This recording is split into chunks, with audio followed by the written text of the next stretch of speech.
For most of my life, I thought language was simply a tool for communication, a way to express ideas, a way to understand other people. But after learning and using multiple languages over decades, I began to realize something much deeper. Language doesn't just describe reality, it actually shapes the way we see it.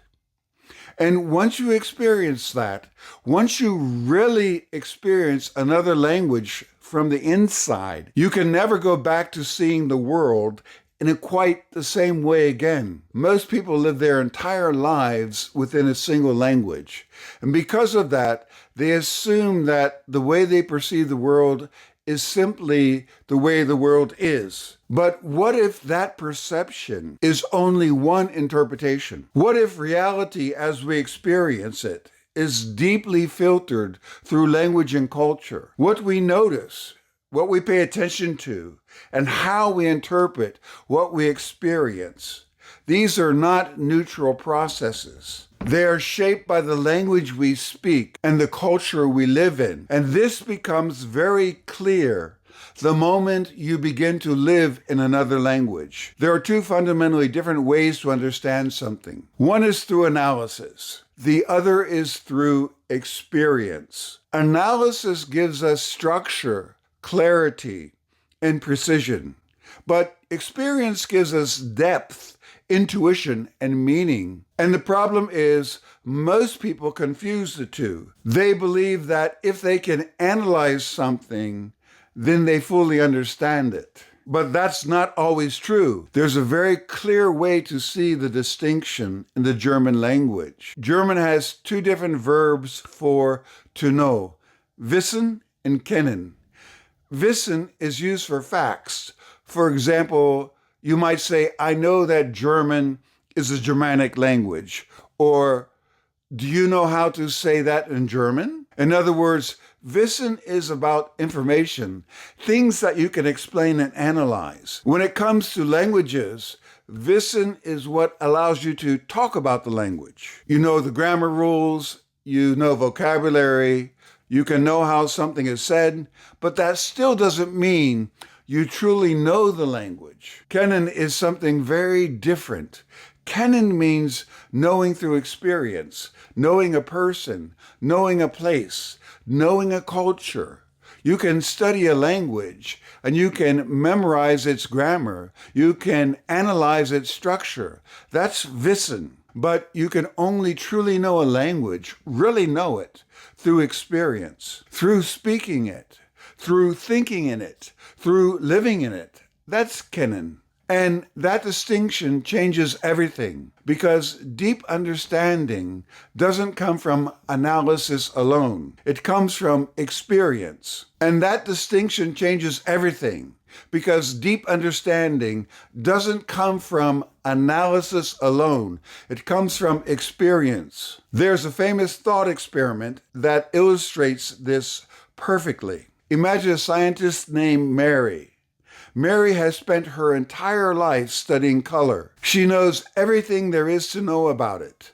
The physics of light, the biology of the eye, the neuroscience of perception.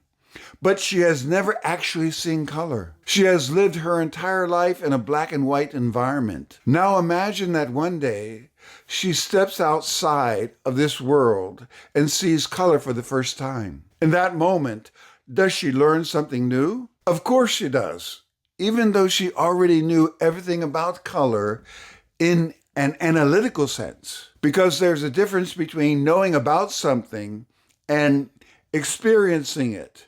And this is exactly what happens when you learn another language deeply. At first you study it, you analyze it, you try to understand it from the outside.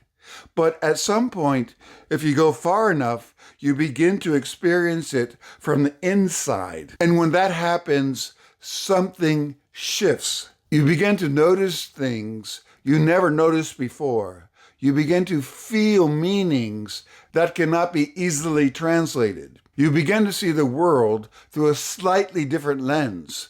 And when you learn multiple languages, This process happens again and again. Each language brings with it a different way of organizing reality, a different way of categorizing experience, a different way of expressing emotion. And as a result, your own perception becomes more flexible, more nuanced, more open.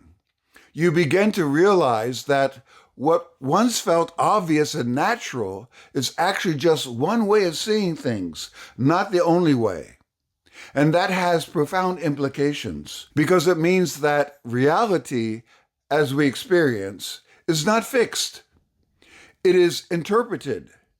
And language is one of the most powerful tools shaping that interpretation. That is why multilingual people often develop a kind of intuitive understanding that goes beyond analysis. It's not just that they know more words, it's that they have experienced more ways of thinking, more ways of feeling, more ways of seeing. And that kind of understanding cannot be reduced to rules. It has to be lived. So when people ask me what the real benefit of learning a language is beyond communication, this is my answer. Each new language is just not another system to learn.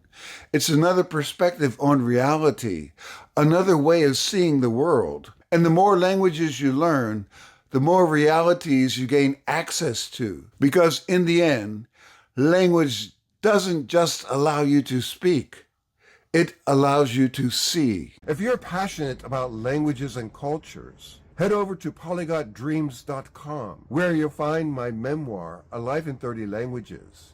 It's available in multiple languages, including dual language editions and versions with audio narration, perfect for learners who want to combine reading and listening for deeper study. In this memoir, I share my adventures in 99 countries to the date I wrote the book, along with insights on how to learn languages best, drawn from my own experiences and research as a professor of cross-cultural management. Whether you're a polyglot, a language learner, or simply curious about the world, it's a resource to inspire and inform. So don't forget to visit Polyglot Dreams, the link is in the description, to explore the memoir and expand your language horizon.